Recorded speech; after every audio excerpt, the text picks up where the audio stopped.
Il est 6h52, Jean-Philippe Degnaud, on file dans le prétoire au tribunal correctionnel de Paris ce vendredi, l'histoire d'une escroquerie au fisc. Oui, Émilie est à la retraite, ou une petauban retraite près de Montauban. Elle perçoit 620 € de pension d'invalidité. Et il y a 2 ans, Émilie a reçu une alerte du fisc sur sa dernière déclaration, une demande de vérification concernant les 8 644 € de crédit d'impôt qui lui ont été versés le 21 juillet parce qu'elle avait signalé un emploi à domicile et l'achat d'équipements liés à son handicap. Émilie tombe des nues. Non seulement elle n'a jamais imputé de tels frais sur sa déclaration, mais surtout elle n'a jamais perçu ce fameux virement de 8 644 €.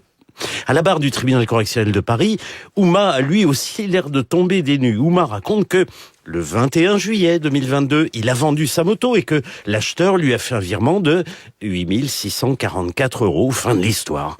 Il n'a rien à voir avec une quelconque falsification de la déclaration d'impôt d'Émilie. Le tribunal lui demande, mais qui vous a acheté votre moto? Ouma ne s'en souvient plus. Est-ce que vous avez les papiers attestant de la vente? Ouma n'a rien conservé. C'est quand même curieux que cette somme, exactement la même que celle du crédit d'impôt d'Émilie, se retrouve sur votre compte, relève le tribunal. Oui, déplore Ouma, c'est vraiment dommage que je n'ai pas gardé les papiers de la moto. C'est vrai que dans cette affaire, les enquêteurs n'ont jamais réussi à identifier celui qui a falsifié la déclaration d'impôt d'Émilie. Était-ce Ouma avec un faux compte? Était-ce un complice ou tout simplement un véritable et mystérieux acheteur de moto? En tout cas, je ne suis au courant de rien de tout cela, insiste Ouma. J'ai découvert cette histoire quand j'ai été convoqué au commissariat 1 an après. Le président attaque les éléments de personnalité. Ouma a 37 ans, il est réceptionniste à l'hôtel Meurice. Non, corrige Ouma, c'est l'hôtel Maurice. Votre casier judiciaire, poursuit le président. Je n'ai jamais été condamné, anticipe Ouma. Alors, moi je vois 6 condamnations. Oui, je voulais dire, je ne suis jamais allé en prison. 6 condamnations pour escroquerie, insiste le président. Oui, mais ça c'est des erreurs que j'ai faites, j'en suis conscient, mais je ne les ai pas reproduites, tante Ouma. J'ai un travail, j'ai pas de problème avec la justice, pas de garde à vue depuis 3 ans.